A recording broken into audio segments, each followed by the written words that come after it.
joined by my Quick Hits News colleague, Michael Schur, who joins us from Long Island. Schur, it's been quite a night. We were talking to Mikey M earlier from Northern California, the wildfires. Robert Ray talking about the economic devastation that is New Orleans. We're going to talk to you about politics. What are we looking for tonight? What does Joe Biden need to do? Is this the speech of his life that he's got to give?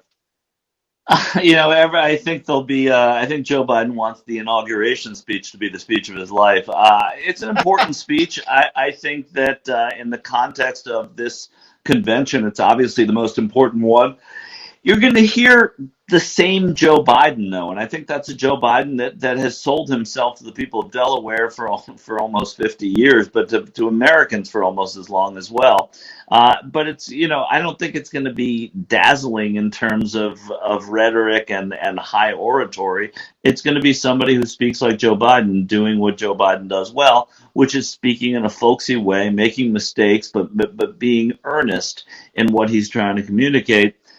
And that's whether it's magic by accident or magic on purpose, that is what has been Joe Biden's trademark throughout. This is not going to be, if he is president, it will not be an administration that is marked by sort of Reagan-esque, Clinton-esque, Obama-esque speeches at every turn.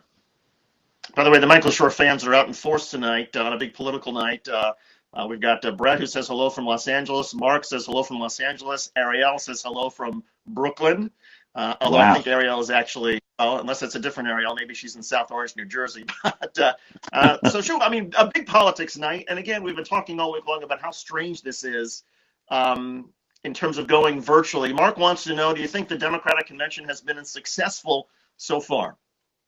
Yeah, I think because obviously the bar is so low, I would tell Mark that, yeah, it's been successful because they seem to have exceeded. Now, tonight, a little awkward. Some of this comedy shtick that they're doing juxtaposed to the religion and painting the religious side of their nominee hasn't really worked for me. That said, I'm giving them a lot of mulligans on this campaign, on this convention, because I do think that it's a really, really difficult thing that they've done.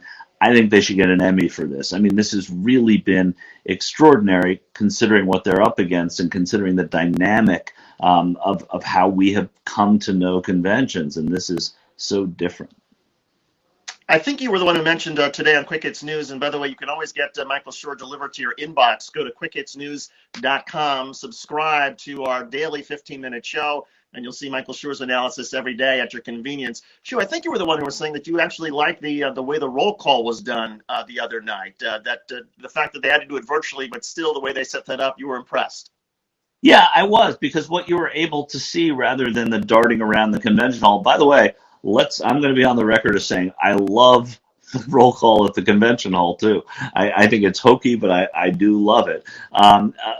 But you were able to really see how the Democratic Party represents so many different people of so many different backgrounds, so many different accents and skin tones and sexual orientations. And that's what Democrats are trying to put forward. So to that degree, you saw it in rapid fire succession from the virtual sea to the virtual shining sea. And so I think that was effective to me. I don't want to see it every time, but I think it worked this time.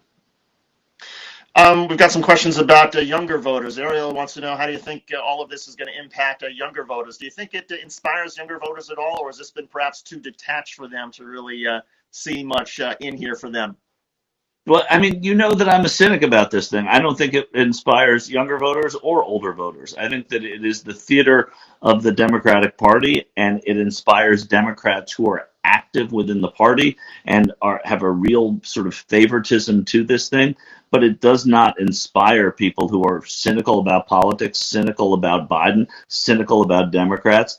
I do think, though, that this kind of a thing is the kickoff. It's the party before you go and you start school, and that's what that's the only thing I think. So no, I don't think that. But I don't think in a negative way it doesn't inspire. I don't think there's anything that any convention does that inspires younger voters, unless they have sort of a transformative candidate, which neither party has had for a while. I'd say that Obama, though, was a transformative candidate, but I don't think that happened at the Democratic convention for the first time in 2008. I think it probably happened in 2004, and then it happened with a movement that built publicly.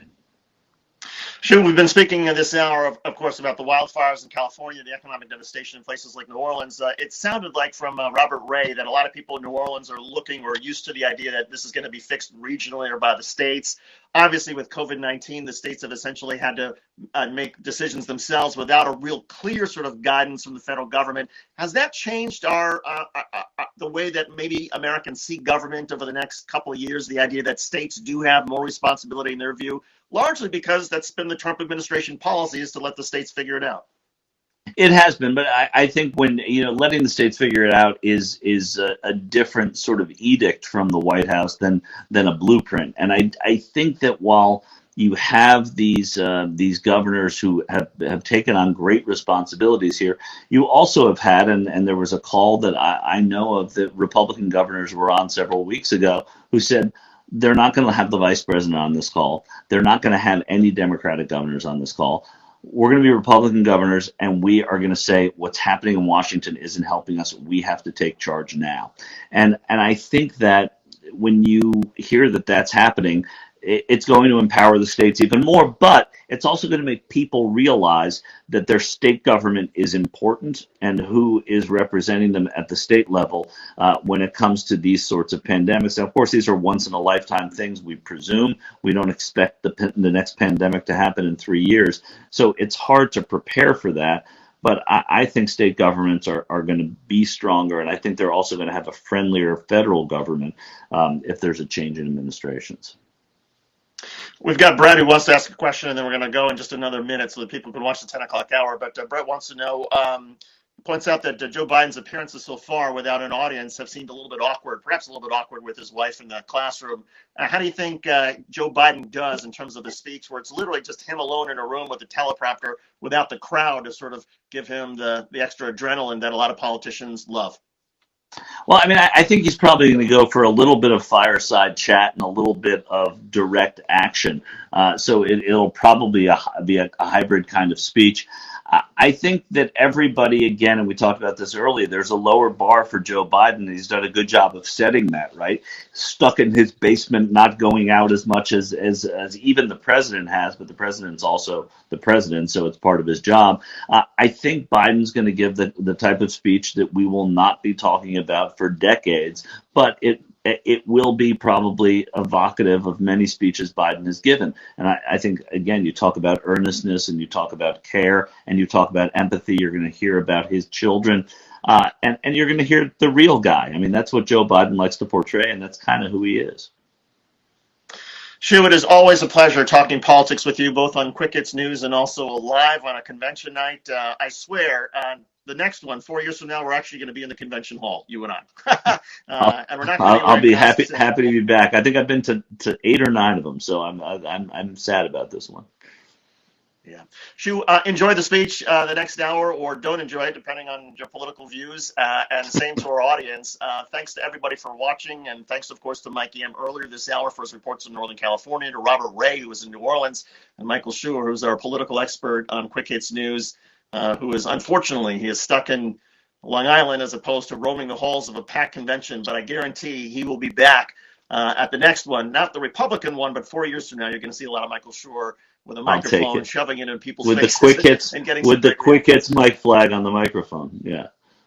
All right. Indeed. David, great stuff. You're doing such a great job. Thanks for watching, and thanks to everybody. Doing such a great job of leading this coverage. As well.